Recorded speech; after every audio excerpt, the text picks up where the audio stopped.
Bonjour, cette vidéo est consacrée au doctorat en droit.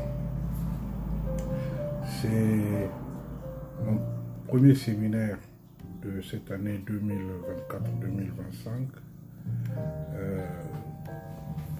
qui reprend un peu les autres séminaires qui ont été publiés l'année dernière et dont l'objectif ici est de revisiter les éléments les plus importants pour la préparation d'une thèse de doctorat en droit. Je dirais que j'ai accompagné depuis, disons, 2005 jusqu'à juin 2024. J'ai accompagné jusqu'à la soutenance publique. J'ai fait soutenir à peu près sous ma direction une soixantaine de thèses de doctorat. Et cela m'a permis, au cours notamment des 2 dernières années, de découvrir le doctorat que moi j'ai préparé il y a une trentaine d'années. Les incertitudes, les mystères, les facettes et les lumières aussi du doctorat. Alors, il y a 2 éléments importants qu'il faut déjà retenir. Premièrement, il n'y a pas qu'une seule méthode. Ce que je veux dire par là, c'est que on ne peut pas dire qu'il y a un canevas dogmatique, canonique, auquel tout doctorant en droit doit s'astreindre à respecter. Il y a, c'est vrai, des éléments communs dans le discours doctoral, mais il n'existe pas une méthode unique. Chacun peut toujours, dans le cas du doctorat, essayer d'innover, de rajouter des éléments, d'être plus créatif que d'autres, etc. L'essentiel, c'est que l'on puisse retrouver dans la thèse une argumentation juridique dense et solide au regard de l'objet d'étude que vous avez choisi. Alors évidemment, il y a des éléments de forme à respecter qui sont importants. Une thèse doit avoir une introduction, doit avoir une conclusion générale, il faut qu'il y ait un corps de la thèse, c'est-à-dire le développement, voilà, les articulations, etc. Il en est de même que l'on doit retrouver dans l'introduction des éléments importants pour une thèse. Quelle est la problématique de cette thèse, c'est-à-dire quel est le problème de droit objet de cette thèse, quel est l'objet d'étude, quel est son intérêt, etc., etc. Que les concepts soient clarifiés par l'auteur de la thèse lui-même, qu'il puisse nous restituer le débat doctrinal sur l'objet de son étude, etc. Donc tous ces éléments sont importants. Il n'en reste pas moins qu'il n'y a pas qu'une seule méthode. Chacun peut être créatif. D'autre part, nul ne peut prétendre enseigner de façon exhaustive et indiscutable la méthodologie de rédaction d'une thèse de doctorat. Il y a plusieurs écoles, il y a plusieurs sensibilités, et donc, bien souvent, nous avons même des collègues enseignants qui disent « Oui, mais c'est comme ça qu'on fait. » Non, oui, ça c'est ce que vous avez reçu comme formation, ce que vous avez reçu comme éducation. Dans votre université, probablement, il y avait une tradition, une pratique, mais il se pourrait qu'ailleurs, que les choses ne soient pas toujours ainsi.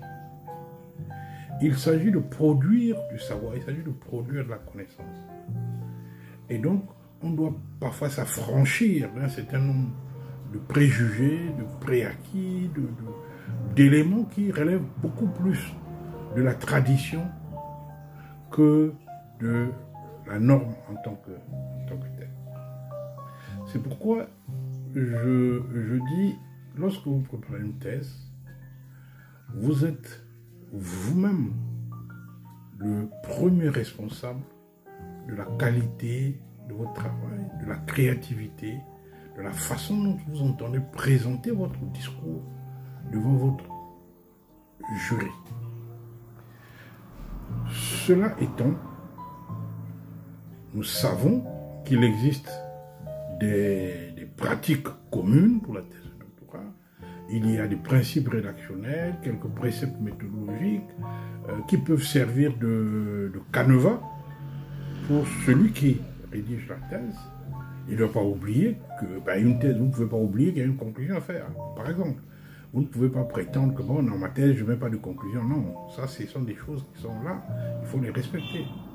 Mais tous ces éléments-là ne doivent pas brider votre esprit créatif. C'est pourquoi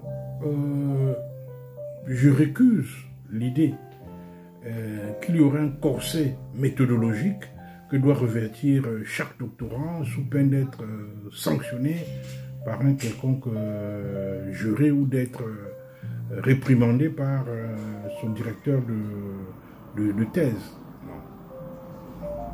Je crois qu'il faut aujourd'hui qu'on se pose la question, pourquoi une thèse de doctorat? À quoi sert-elle la thèse de doctorat? Que véhicule la thèse de doctorat? Oui. À quoi ça sert? La thèse de doctorat est un savoir que l'on met à la disposition principalement de la communauté scientifique concernée dans la discipline de la thèse, mais plus généralement, c'est la connaissance que l'on met à la disposition de la société, de façon générale. Donc, il s'agit de produire la connaissance, produire le savoir qui peut être utile tant dans le champ disciplinaire considéré que pour la société dans son ensemble. Et donc, les méthodes, les règles pour produire ce savoir existent. Les méthodes existent, mais il n'en reste pas moins que la part de créativité ne doit pas être bridée dans le travail d'une thèse. Parce que, au fond, pour moi, chaque doctorant est porteur d'un projet scientifique singulier. Chaque doctorant a son projet scientifique, a son thème. Et il a également des connaissances. Il a suivi un parcours, il a une expérience professionnelle parfois, il a une sensibilité par rapport à tel ou tel sujet. Et donc, tout ceci va jouer dans le processus de production du savoir en question. Il y a également la personnalité du candidat, son attachement à telle ou telle problématique, etc.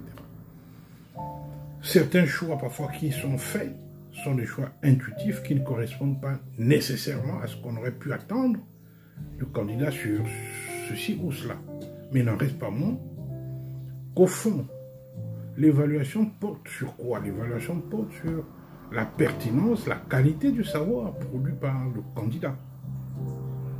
L'argumentation sur la base de laquelle il se fonde pour dire le droit dans sa thèse, pour interpréter le droit dans sa thèse. Certes, une thèse de doctorat comporte quelques articulations admises comme obligatoires, auxquelles le doctorant ne peut pas s'écarter sans encourir la réprobation des évaluateurs. J'ai parlé dans une autre vidéo du débat sur les introductions, par exemple. Certains disent non, l'introduction ne doit pas avoir de subdivision, pas d'intitulé. D'autres disent ah oui, mais non, une introduction doit être articulée, doit être structurée. Il y a ce débat. Je l'indiquais dans une autre vidéo que ce débat pour moi, ça n'a pas beaucoup de pertinence parce que les deux hypothèses sont possibles. On peut faire une introduction globale. Si vous prenez par exemple dans l'ouvrage de Edith Jardin et Dominique Roussillon, pour eux, vous prenez à la page 15, ils disent dans l'introduction, pas de subdivision, pas d'intitulé, c'est péremptoire. Ben non, c'est faux. J'ai indiqué dans une vidéo, si vous prenez la thèse par exemple de Schilling, je citais cet exemple, Ben, vous avez des subdivisions, vous avez des paragraphes, etc. Pour autant, cette thèse a été primée. Donc, c'est souvent de l'autoritarisme. Il n'y a aucun argument scientifique à cela. Voilà, c'est juste une tradition. Vous avez étudié dans une université où on vous a appris à faire des introductions comme ça. Il n'en reste pas moins qu'une introduction faite d'ailleurs peut avoir des subdivisions. Là, c'est un décor pour moi à écrire. Donc, s'accrocher là-dessus, c'est faire croire aux doctorants qu'une introduction, par exemple, subdivisée avec des titres, serait une faute. Non, c'est pas vrai. C'est pas vrai. Il y a des collègues qui s'accrochent sur ça pour rayer des thèses. Il y a non, introduction, pourquoi avoir mis le cadre théorique, l'objet d'étude, tout ça, non, on n'a pas besoin de ça en droit, non, c'est des histoires, c'est de l'académisme infantile. De même, on peut s'interroger sur la structure de certaines thèses. Oui. Dans beaucoup de thèses, aujourd'hui, on a à peu près deux parties. Vous avez une première partie, le candidat parle du cadre juridique. Il vous fait une description, parfois soporifique des normes, etc. Et puis, dans une deuxième partie, il évalue maintenant l'efficacité du cadre juridique. Je trouve ça pardon. Vous avez des thèses de 300 pages, vous avez 150 pages consacrées à la description des normes, qu'on peut retrouver d'ailleurs même sur Wikipédia. Hein, c'est bien rien d'exceptionnel là-dessus. C'est quelle recherche vous avez? Oui. Et on connaît, on sait le cadre juridique, et puis on a un premier chapitre où on parle des normes internationales, normes communautaires, et puis normes internes, et puis un deuxième chapitre où on parle des normes nationales, constitution, législation, etc., etc. Ou bien on échange, parfois on parle d'abord des normes, et puis on parle maintenant des institutions. Bref, parfois sur 100 pages, on a des descriptions de tout ça. Parfois on se pose la question, quel est le lien avec l'objet de son étude? Oui. Quel est le lien avec l'objet de l'étude? Je ne sais pas. On a l'impression que c'est du remplissage, on veut remplir les feuilles, tout ça, etc. Mais quel est le savoir? Vous n'avez rien produit. Ce savoir, il existe. On peut aller sur Internet, on trouve ça. On tape le nom du pays, on sait toutes les conventions que le pays a ratifiées, on connaît. C'est à la limite. Il n'y a rien. Il n'y a aucune démonstration, aucune argumentation. C'est une description simple des règles. Et puis, dans ce type de thèse, on va donc dans une deuxième partie, et paf, le candidat remet en cause vraiment le cadre juridique qu'il a d'abord présenté. Il trouve que le cadre juridique n'est pas efficace, que parfois c'est pas effectif, etc., etc. Et par voie de conséquence, il en tire la conclusion qu'il faut une réforme. Voilà, il faut une réforme juridique. Mais où a eu la discussion pour qu'on arrive? Qu'est-ce qui vous amène? Oui. Et où est la thèse? On a l'impression que c'est un rapport administratif. Voilà. Ça pose beaucoup de problèmes, ce type de thèse. Donc on voit, comme le dit, hein, j'emprunte cet exemple à Xavier Dijon, qui dit, bon, vous voyez dans des travaux, vous dit, bon, notre pays a ratifié les conventions internationales, ça c'est la première partie, et puis dans la seconde partie, bon, mais dans la réalité, sur le terrain, c'est pas appliqué, etc. Ça devient... Donc, et la thèse, c'est une démonstration. Essayez de vous accrocher à votre sujet pour démontrer votre thèse. Faites la démonstration, argumentez. C'est ça qu'on attend. Donc, il y a en quelque sorte un esprit sectaire et fétichiste, comme je le dis dans le cours, qui s'est imposé et qui formate les recherches juridiques actuelles, notamment en Afrique. Et autre conséquence, beaucoup de doctorants s'empressent à élaborer un plan à deux parties, de façon magique. On ne sait pas d'où sort d'ailleurs ce plan, sur la base de quoi il fait le plan, donc on a comme ça. Et vous voyez un doctorant qui passe 2-3 mois. Ah, il n'a même rien lu. Il n'a rien lu, on ne sait pas, il nous restitue pas le débat juridique sur la question, non. Il passe du temps à élaborer un plan, parce qu'il cherche des mots, il cherche des titres. Bon, mise en œuvre difficultueuse, ou mise en œuvre lacunaire, ou bien, voilà, on a l'impression qu'on se, une sorte de joie à trouver des expressions, tout ça, etc.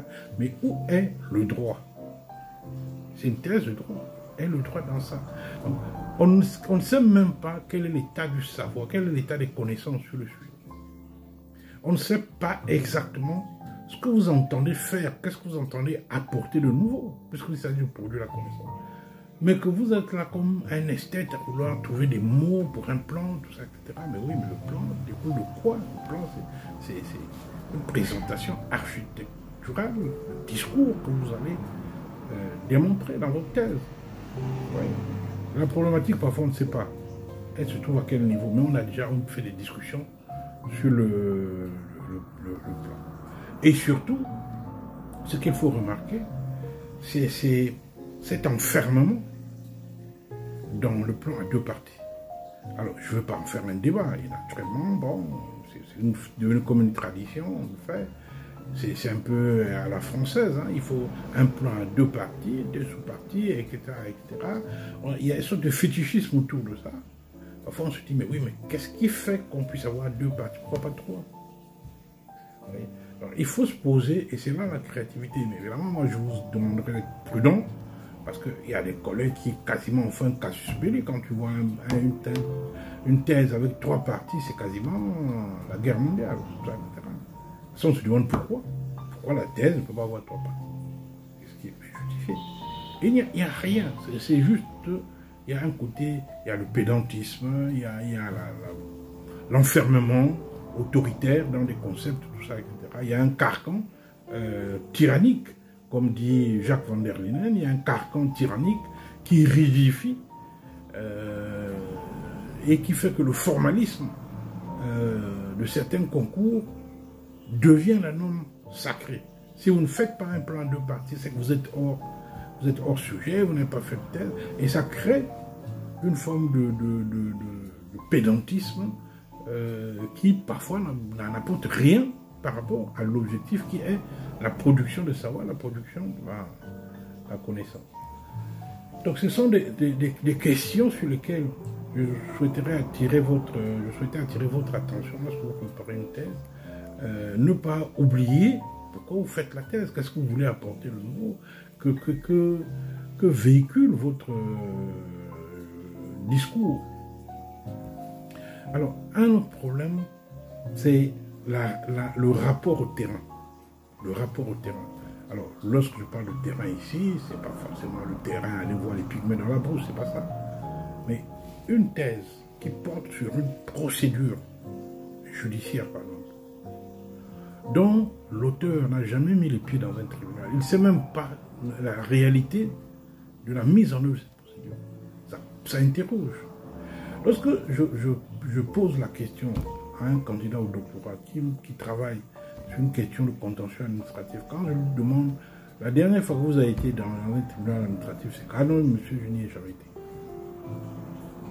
Vous ne savez pas comment ça marche, vous n'avez jamais vraiment cherché à comprendre, discuter pour voir. Non, j'ai lu des articles, j'ai lu tel ouvrage, j'ai lu ceci. Vous voyez, c'est quand même étonnant. C'est vrai que ce n'est pas la visite en soi qui serait déterminante dans la production du savoir. Mais il y a ce rapport au terme qui est quand même important. Pour connaître, pour venir parler de quelque chose, il serait quand même logique que vous puissiez factuellement apprivoiser cette chose, savoir de quoi il s'agit. Vous parlez de la prison, parler de la prison, peut-être une visite à la prison vous permettra de...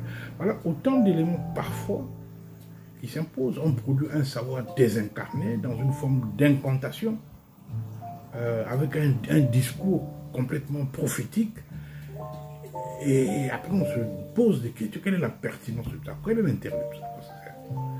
Donc voilà autant de choses qui me viennent à l'esprit dans cette première phase introductive, mais pour vous interpeller sur la façon dont moi je comprends le doctorat. J'en ai dirigé, comme j'ai dit, une soixantaine. Aujourd'hui, une soixantaine de docteurs ont été consacrés sous ma direction. Mais J'en ai encore d'autres qui sont là, mais je pose toujours cette question. Votre thèse servira à quoi? Posez-vous cette thèse, servira à quoi cette thèse? Quel est le discours que vous voulez mettre sur la table de la communauté scientifique? Quelle est la démonstration que vous voulez faire? Quel est votre rapport à l'évolution de la science juridique? Posez-vous ces questions. C'est très important parce que ça vous permet d'avoir du recul. Et parce qu'au fond, la thèse, c'est quoi? C'est une formation par la recherche. C'est une formation par la recherche. Le doctorat est une formation par la recherche qui est couronnée par la soutenance publique d'une thèse devant un jury, mais c'est une formation par la thèse. Donc posez-vous finalement la question, quelle est la thèse que je défends et comment je compte la défendre?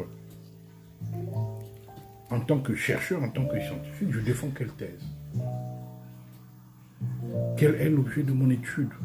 Qu'est-ce que je compte défendre? Qu'est-ce que je compte démontrer? Et comment j'entends démontrer? Parce que l'intérêt d'une thèse consiste principalement dans la démonstration réalisée par le candidat. Parce que la thèse de doctorat est une démonstration scientifique qui doit être claire, pertinente, convaincante, et dont l'objectif est de faire progresser la connaissance. Il vous faut donc avoir une thèse à défendre. Si vous n'avez pas une thèse à défendre, à quoi écrire un doctorat sur quoi? C'est parce qu'un doctorat, ce n'est pas un rapport administratif, ce n'est pas un rapport de suivi-évaluation, tout ça, etc. Non. Oui. Il y a, comme je le dis, le doctorat a une triple dimension. Il y a la dimension, ce que j'appelle moi labyrinthique, il y a une dimension sacerdotale, une dimension monastique. La direction labyrinthique dans ce sens où c'est vous vous imposez un chemin pour découvrir la sortie, la vérité sur cet objet. Il y a des complications, mais vous allez être guidé par une méthode, c'est un chemin que vous suivez pour sortir sur la vérité, qu'elle soit relative naturellement, mais c'est ça. Le caractère sacerdotal du doctorat ici, c'est préparer le candidat à assumer un sacerdoce, c'est-à-dire non seulement la capacité de parler, la charge, les aptitudes mentales qu'il doit avoir en tant que juriste pour pouvoir tenir un discours, le présenter, le défendre. C'est tout un sacerdoce, mais ça c'est aussi dans le sens des métiers du droit. Le candidat doit pouvoir apprivoiser. Ensuite, le côté monastique, la thèse, c'est le doctorant est à la recherche de lui-même dans sa thèse. Il va se révéler dans cette thèse. Et il y a donc une dimension, ce que j'appelle une dimension monastique, avec la solitude du doctorant. La solitude du doctorant, face à laquelle il doit pouvoir résister pour ne pas se briser en chemin. La charge est lourde parce qu'il y a des sollicitations, il y a l'environnement qui est fluctuant, mais le doctorant a besoin de silence, de ce silence pour pouvoir travailler. Donc autant d'éléments assez importants qui montrent que la recherche juridique est un exercice qui implique de la patience, de la rigueur, de la constance et de la discipline. Tout ça va de pair pour pouvoir produire une bonne thèse de doctorat. Alors on peut se demander enfin, oui mais vous avez dit à quoi sert le doctorat en Afrique? À quoi il sert le doctorat en Afrique? Pourquoi on fait une thèse? Alors, il y a le côté utilitariste, le côté prestige aussi de la thèse, tout ça. Devenir professeur de droit, peut-être un jour, si on a un job à l'université, on peut être un consultant, on peut être peut-être demain un avocat,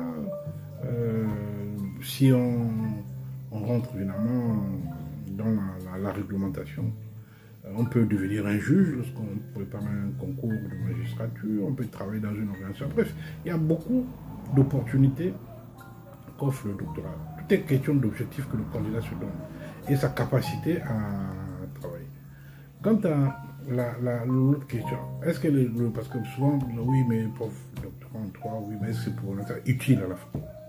Est-ce que l'Afrique n'a pas d'autres priorités que d'aller faire des thèses en droit? Il y en a déjà beaucoup, tout ça, etc.